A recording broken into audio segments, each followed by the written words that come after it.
नमस्कार, मैं शशांक गुप्ता। आप देख रहे छत्तीसगढ़ फर्स्ट 20 बड़ी खबरों के साथ टॉप 20 न्यूज।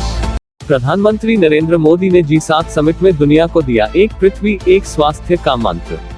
ब्रिटेन शिखर सम्मेलन की अध्यक्षता कर रहा है और उसने भारत, ऑस्ट्रेलिया, दक्षिण कोरिया और दक्षिण अफ्रीका को G7 सम्मेलन में आमंत्रित किया है। G7 में Canada, France, Germany, Italy, Japan, America और ब्रिटेन शामिल है। भाजपा ने कहा, कांग्रेसी नेता दिग्विजय सिंह पर दर्ज हो राष्ट्रद्रोह का मुकदमा, तुरंत हो गिरफ्तारी। दिग्विजय सिंह राष्ट्र विरोधी बयानबाजी करने के लिए जाने जाते हैं। धारा 370 जैसे अति संवेदनशील मुद्दे पर एक पाकिस्तानी पत्रकार के सामने इस पर पुनर्विचार करने की बात करना एक गंभीर कृत्य है। उन्हें राष्ट्रद्रोह के आरोप में तुरंत गिरफ्तार करके मुकदमा चलाया जाना चाहिए। 3 दिवसीय यात्रा पर केन्या पहुंचे भारतीय विदेश मंत्री जयशंकर, विदेश मंत्री रेशेल ओमामो से की वार्ता। जयशंकर ने ओमामो को उनके शानदार स्वागत और आतिथ्य के लिए धन्यवाद दिया। उन्होंने कहा कि उन्होंने द्विपक्षीय सहयोग पर सार्थक चर्चा, जिसे दोनों देश संयुक्त आयोग के माध्यम से आगे बढ़ाएंगे। कोरोना संक्रमण के मामलों में गिरावट जारी, 24 घंटे में मिले 80,834 नए केस, 3,303 मरीजों की मौत। स्वास्थ्य मंत्रालय के आंकड़ों के मुताबिक इस दौरान 2,80,43,446 लोग ठीक होकर अपने घर जा चुके हैं। बिहार में कोविड-19 के 432 नए मामले, 18 मरीजों की मौत। राज्य के स्वास्थ्य विभाग के मुताबिक 432 नए मामले सामने आने के बाद संक्रमितों की कुल संख्या बढ़कर 7,16,728 हो गई। शरद पवार से मुलाकात में प्रशांत किशोर ने शेयर किया बीजेपी को हराने का प्लान।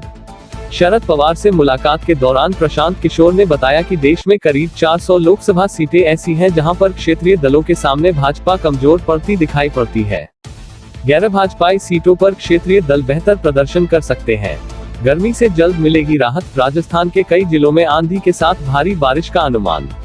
वहीं राज्य के बीकानेर, गंगानगर, हनुमानगढ़, चुरू जिलों में शनिवार दोपहर के बाद 40-50 किलोमीटर प्रति घंटे की रफ्तार से तेज आंधी आ सकती है व मेघगर्जन के साथ कहीं हल्की बारिश की संभावना है। मिशन 2022 की तैयारी में जुटी बीजेपी, 1 लाख कार्यकर्ताओं को सरकार और संगठन में देगी जगह। बीजेपी ने यूपी विधानसभा चुनाव की तैयारी शुरू कर दी है, जबकि वह 1 लाख कार्यकर्ताओं को सरकार और संगठन में समायोजित कर संतुष्ट करने की कवायद में जुट गई है। दिल्ली में रोहिंग्या शरणार्थियों के शिविर में आग, 50 से अधिक झोपड़ियां जलकर खाक, दमकल की 5 गाड़ियों ने पाया काबू। दिल्ली के कालिंदी कुंज मेट्रो स्टेशन के निकट रोहिंग्या शरणार्थियों के एक शिविर में आग लग जाने से 50 से अधिक झोपड़ियां जलकर खाक हो गई। सीबीएसई बोर्ड 12वीं का इवैल्यूएशन क्राइटेरिया इस तारीख को करेगा जारी। केंद्रीय माध्यमिक शिक्षा बोर्ड 12वीं रिजल्ट के लिए जल्द ही मूल्यांकन नीति घोषित कर सकता है। बोर्ड की ओर से अभी तक 12वीं रिजल्ट जारी करने को लेकर कोई आधिकारिक घोषणा नहीं की गई है। कोवैक्सीन फेज 3 ट्रायल पर भारत बायोटेक का बयान, जल्द पब्लिक किए जाएंगे अंतिम नतीजे।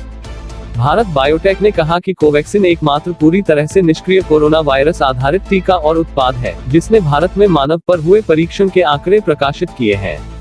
चीन ने पड़ोसी देशों में मिसाइल तैनात करने की अमेरिकी योजना का किया विरोध। चीन के विदेश मंत्री वांग ने कहा, चीन किसी द्वारा क्षेत्रीय और वैश्विक मिसाइल रक्षा प्रणालियों के विकास और तैनाती का विरोध करता है जो रणनीतिक स्थिरता को कमजोर करे, और चीन अन्य देशों के पड़ोस में भूमि आधारित मध्यवर्ती दूरी की बैलिस्टिक मिसाइलों की तैनाती का भी विरोध करता है।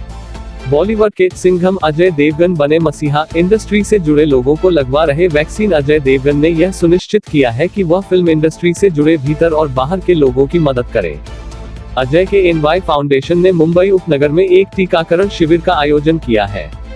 श्रीलंका दौरे से पहले वरुण चक्रवर्ती ने फिटनेस पर दिया बड़ा बयान। पिछली बार डेब्यू करने से चूक गए थे वरुण चक्रवर्ती को पिछले साल ऑस्ट्रेलिया के खिलाफ भारतीय टीम में चुना गया था, मगर डेब्यू से पहले ही चोट लगने के कारण वह टीम से बाहर हो गए। एकेडमिक कैंपस से जिले में शिक्षा की स्थिति मजबूत बनेगी। कलेक्टर गरीब एवं जरूरतमंद बच्चों के लिए उपयोगी साबित होगा, शीघ्र पूर्ण करने के दिए निर्देश। कलेक्टर श्री तारण प्रकाश सिन्हा ने आज गौरव पथ स्थित एकेडमिक कैंपस का निरीक्षण किया। उन्होंने कहा कि डीएमएफ मद से 10 करोड़ 98 लाख रुपए की लागत से बन रहे एकेडमिक कैंपस जिले के एजुकेशन हब के रूप में स्थापित होगा, जिससे जिले में शिक्षा की स्थिति मजबूत बनेगी। नक्सलियों के स्लीपर सेल का खुलासा। राजनांदगांव के बुकमरका गांव का है युवक, कुकर बम बनाने का सामान बरामद। छत्तीसगढ़ के सीमावर्ती क्षेत्र में नक्सलियों के लिए करता था काम। छत्तीसगढ़ के राजनांदगांव जिले में स्लीपर सेल का काम करने वाले एक सहयोगी को मानपुर पुलिस ने गिरफ्तार किया है, जिसके पास से बारूद सहित प्रेशर कुकर, इलेक्ट्रिक वायर और विस्फोटक बनाने सामान बरामद किया गया है। प्रोजेक्ट की समय सीमा 6 माह बढ़ा दी गई। टाटीबंध फ्लाईओवर अगले साल जून में बनेगा, तब तक ऐसे ही लगेगा जाम। टाटीबंध चौक पर फ्लाईओवर अब दिसंबर नहीं अगले साल जून में बनकर तैयार होगा। पहले कोरोना के कारण काम बंद करना पड़ा, फिर प्रोजेक्ट इंचार्ज बदल गए, इससे प्रोजेक्ट अटक गया। छत्तीसगढ़ प्रदेश के मुख्य प्रवक्ता होंगे सुशील आनंद, 5 विधायकों को नई जवाबदारी। छत्तीसगढ़ प्रदेश कांग्रेस में फेरबदल का दौर शुरू हो गया है। पहला बड़ा बदलाव कांग्रेस संचार विभाग में हुआ है। कांग्रेस ने 5 विधायकों को प्रवक्ता की जिम्मेदारी दी है, जिसमें विधायक शकुंतला साहू, रामकुमार यादव, देवेंद्र यादव, कुंवर सिंह निषाद, विनोद चंद्राकर का नाम शामिल है। वहीं आरपी सिंह युवा कांग्रेस और एनएसयूआई के सोशल मीडिया प्रभारी बनाए गए हैं। रायपुर विधायक व हाउसिंग बोर्ड अध्यक्ष कुलदीप सिंह जुनेजा आज सुबह रायपुर शहर के कलेक्टर को अपनी एक्टिवा पर बैठाकर शहर में चल रहे विभिन्न योजनाओं का जायजा लिया और शहर में चल रहे कार्यों की समीक्षा की।